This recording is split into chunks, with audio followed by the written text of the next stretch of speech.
26-летнего водителя Дэу Некси задержали этой ночью по подозрению в даче взятки инспектору. По рассказам очевидцев, мужчина намеревался заехать на территорию центра семьи Казан в районе полуночи.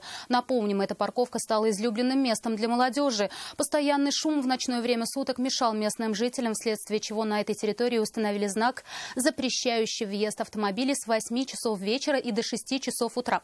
Водитель узбекской иномарки этого не смутило, и он все же решил заехать на парковку. Запрет со стороны инспекторов его также не остановил.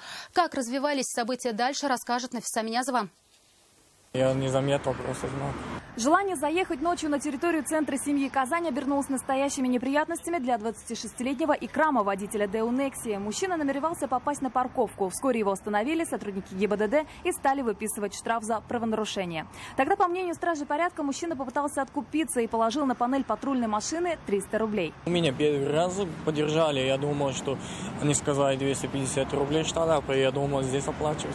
Молодой человек пытался доказать, что взятку не предлагал, а лишь хотел заплатить штраф на месте. Однако полицейские уверены в обратном. По одной из версий, мужчину несколько раз предупредили об уголовной ответственности, которую он может понести. Но это его не остановило. Тогда мужчину задержали, надели на него наручники. После этого на место вызвали следственно-оперативную группу. Сейчас молодого человека доставят в отдел полиции для дальнейших разбирательств. Какое наказание он понесет по Уголовному кодексу Российской Федерации, будет зависеть от размера взятки и от ряда обстоятельств, при которых она была дана должностному лицу. Нафиса Минязова, Константин Бушуев, вызов 112.